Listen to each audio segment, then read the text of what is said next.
हम लोग करने वाले हैं क्वेश्चन नंबर 55 जिसमें कहा गया है bullet of mass 10 gram moving horizontally at speed of 50√7 metre पर second strikes a block of mass 490 gram kept on a frictionless track. ये गिवन है यहाँ पर फ्रिक्शनलेस ट्रैक। एक second. Frictionless track as shown in figure. The bullet remains inside the block and systems proceed towards the semicircular track of radius 0.2 meter. Where will the block strike the horizontal part after leaving the semicircular track? तो देखिए इस question को करने के लिए सबसे पहले मैंने एक फिगर बनाया है। अब इस फिगर में यहाँ पर एक ब्लॉक है और ये एक बुलेट है। ये चूँकि बुलेट आकर के इसमें चली जाती है, धंस जाती है और इसी के अंदर रह जाती है, तो ये पूरा सिस्टम जो है आगे बढ़ेगा। मान लीजिए इसके अंदर ये ब्लॉक चला गया, मतलब बुलेट चली गई, तब ये बुलेट जो है आगे बढ़ेगा इसी के साथ। तो यहाँ पर कोई नेट फोर्स नहीं लग रहा है, तो हम यहाँ पर मोमेंटम को कंजर्व कर सकते हैं। तो मोमेंटम जब कंजर्व करेंगे तो मास, चूँकि ये तो रेस्ट में था तो ये तो रेस्ट में रह जाएगा। इसका मास हमें दे रखा है क्वेश्चन में 10 ग्राम है, तो 10 ग्राम को हम बना लें किलोग्राम, और इसकी स्पीड दे रखी है हमें 50√7। उसके बाद ये इसके अंदर धंस जाती है, तो धंसने के बाद इसका टोटल मास हो जाएगा 4। अच्छा, इसका मास है 490, तो इसमें 10 ऐड हो जाएगा तो 500 हो जाएगा ग्राम। उसको भी हम किलोग्राम बना लेते। मान लीजिए कुछ कॉमन वेलोसिटी से चलना स्टार्ट कर देता है, उसका हम नाम दे देते हैं v। अब आगे बढ़ते हैं तो यहाँ से 2 जीरो कैंसिल आउट हो जाएंगे और ये सब अगर हम सॉल्व करेंगे तो ये जो v की वैल्यू है वो √7 आ जाएगी मीटर पर सेकेंड। अब क्वेश्चन ये है कि ये जो √7 मीटर पर सेकेंड की स्पीड से चलना प्रारंभ करेगी, स्टार्ट करेगी। कहता है कि जब ये ट्रैक को छोड़ दे, तो देखिए ये यहाँ से सर्कुलर चलेगी और कहीं एक पर्टिकुलर डिस्टेंस पर जा कर के इस पॉइंट पर मान लीजिए जा कर के ये ट्रैक छोड़ देती है। जब ये ट्रैक छोड़ती है तो यहाँ पर जो नॉर्मल फोर्स लग रहा था अभी तक वो जीरो हो जाएगा। जो ब्लॉक और सर्कुलर पाथ के बीच में नॉर्मल फोर्स है वहाँ ज़ीरो हो जाएगा। तो वहाँ पर कौन से फोर्स काम करेंगे? तो देखिए इस ब्लॉक का वेट अगर हम नीचे की तरफ माने mg, और इसके 2 पार्ट हो जाएंगे। अगर ये थीटा है तो ये थीटा हो जाएगा, ये 90 माइनस थीटा हो जाएगा। तो ये जब थीटा है तो ये हो जाएगा mg cos थीटा और ये हो जाएगा mg sin थीटा।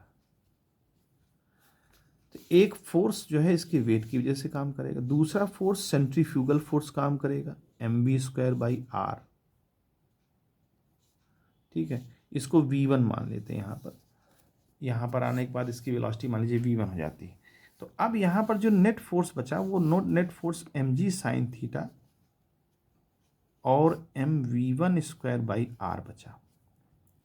बाकी नॉर्मल तो फोर्स जीरो हो जाएगा। नॉर्मल जब रिएक्शन फोर्स जीरो हो जाएगा तभी ये छोड़ेगी इस जगह को और छोड़ करके यहाँ कहीं जा करके गिरेगी, कहीं जहाँ कर वहीं हमें पता करना है कहाँ गिरती है। तो इसमें जो है हमने अब यहाँ देखिए मास से मास कैंसिल हो जाएगा, v1² की जो वैल्यू आ जाएगी rg sin थीटा आ जाएगी। ठीक है, अब यहाँ पर हम देखते हैं वर्क एनर्जी थ्योरम के कॉन्सेप्ट से जो चेंज इन काइनेटिक एनर्जी होता है और प्लस पोटेंशियल एनर्जी चेंज होता है वो equal to zero. Conservative force है तो यहाँ पर जो है वर्क एनर्जी थ्योरम के हिसाब से। अब काइनेटिक एनर्जी में क्या चेंज हो रहा है, पोटेंशियल एनर्जी में क्या चेंज हो रहा है उसको देखना पड़ेगा। देखिए यहाँ पर स्टार्टिंग में इसकी स्पीड है, मान लीजिए v हमने यहाँ ले ही रखा था, आ ही गया है √7 हिसाब से चल रही है, और यहाँ पर जाके v1 स्पीड हो जाती है। तो काइनेटिक एनर्जी में क्या चेंज आता है उसको हम देखते हैं। तो यहाँ देखिए हाफ, ये फाइनल है, final v1² minus initial half m, ये हमारी v निकली v²। ठीक है, ये काइनेटिक एनर्जी में चेंज आया है। प्लस पोटेंशियल एनर्जी में क्या बदलाव आएगा? देखिए पोटेंशियल एनर्जी हमको देखना पड़ेगा यहाँ से ग्राउंड लेवल से, यानी इसको हम यहाँ से अगर लेवलाइज कर लें इतनी ऊंचाई जो है पोटेंशियल एनर्जी देगी। तो ये देखिए ये पूरा रेडियस है तो ये भी रेडियस ही के फॉर्म में आएगा, तो ये आर हो गया। और ये जो चीज़ है वो कैसे पता चलेगी, वो यहाँ से पता चलेगी। देखो इस ट्रायंगल को देखो, ये थीटा है तो ये आ जाएगा आपका आर साइन थीटा, क्योंकि ये आर है यहाँ से यहाँ तक, तो ये आ जाएगा आर साइन थीटा। जब ये आर साइन थीटा हो जाएगा तो ये भी आर साइन थीटा हो जाएगा, तो इसको हम आर साइन थीटा लिखते हैं। तो टोटल हाइट में जो चेंज आया है वो, मतलब जो टोटल हाइट बनी इसकी R plus R sine theta, तो मास इंटू ग्रेविटी और R plus R sine theta, ये यहाँ पर पोटेंशियल एनर्जी बनेगी और इक्वल टू 0। ठीक है, अब यहाँ देखिए वैल्यूज पुट करते हैं, तो पहले तो यहाँ से मास को हटा देते हैं, मास यहाँ पर खत्म हो जाएगा, हाफ भी हटा देते हैं, तो यहाँ बनेगा v1² minus v² plus 2g, R भी कॉमन ले तो 1 plus sine theta is equal to 0। तो v1 हमारा स्क्वायर देखना पड़ेगा कितना है, वो v1² है आर जी साइन थीटा, तो यहाँ लिख देंगे R G sine theta minus v² हमारा कितना था 7, √7 से 7 हो जाएगा, प्लस 2g आर और plus 2g R sine theta, मैंने ब्रैकेट खोल दिया, हटा दिया। देखिए आर जी साइन थीटा और 2rg साइन थीटा मिलके हो जाएगा 3rg sine theta plus 2gr। तो देखिए g की वैल्यू है 10 और r की वैल्यू 0.2, तो 10 से 0.2 तो जब 4 हो जाएगा, 7 में 4 निकल जाएगा तो माइनस का 3 हो जाएगा, जो उधर जा करके 3 हो जाएगा। ठीक है, यहाँ तक बात क्लियर है मेरे हिसाब से। तो अब देखिए r की वैल्यू 0.2 और g 10, तो यहाँ आ जाएगा 6 sine theta is equal to 3। तो साइन थीटा की वैल्यू क्या निकल के आ जाएगी 1/2। ठीक है, और 1/2 किसका होता है, थीटा की वैल्यू 30 डिग्री पे होता है, यानी साइन थीटा की वैल्यू हमको मिल गई। अब साइन थीटा मिल गई तो यहाँ से हम v1 निकाल पाएंगे। तो v1 देखिए कितना निकलेगा हमारा, जो यहाँ पर वेलोसिटी चाहिए हमको, क्योंकि जब ये यहाँ से छूटेगा तो एक जो है पैराबोलिक पाथ बना लेगा, है ना, और पैराबोलिक पाथ बनाकर कहीं गिरेगा ग्राउंड पर, तो हमें v1 पता चल जाएगा। तो v1 कितना निकलेगा, v1² is equal to R की वैल्यू 0.2, जी की वैल्यू 10 और साइन थीटा की वैल्यू 1/2, तो ये हमारा कैंसिल हो जाकर 1 आ जाएगा, यानी v1 की जो वैल्यू 1 मीटर पर सेकेंड आ जाएगी। ठीक है, यहाँ से v1 हमको पता चल गया। अब जब v1 पता चल गया तो देखिए यहाँ से जब ये छूटेगा तो हॉरिजॉन्टली जो है गिरेगा जाकर कहीं, तो हम देख लेंगे कितना टाइम लगा रहा है, इसको नीचे आने में कितना समय लगेगा। तो अपने पास वो फार्मूला है h is equal to ut plus half A T square से, प्रोजेक्टाइल मोशन में आप लोगों ने खूब किया होगा, तो वहाँ से जो टाइम है वो टाइम निकल के आ जाएगा t is equal to 2h/g। अब हाइट तो हम लोगों ने देख ही लिया था कितनी है, हाइट तो r plus R sine theta थी, तो यहाँ से हम जो है 2h की जगह r plus R sine theta लिख करके और इसको सॉल्व करने की कोशिश करते हैं, तो टाइम आपका पता चल जाएगा। 2r है हमारा 0.2, अच्छा r को कॉमन ले लेते हैं, सीधा सीधा हमारा r कॉमन हो जाएगा तो आसान हो जाएगा। 2r कॉमन हो गया तो r 0.2 हो जाता है, और 1 प्लस साइन थीटा की वैल्यू 1/2 और डिवाइड बाई 10, तो यहाँ से कुछ हमारा निकल करके डेसिमल हटा 0 बढ़ा, तो 2 से 2 कैंसिल, सॉरी 2 तो रहेगा ही, 2 2 जा 4 और 2 1 जा 2 और 3/2 200 हो जाएगा।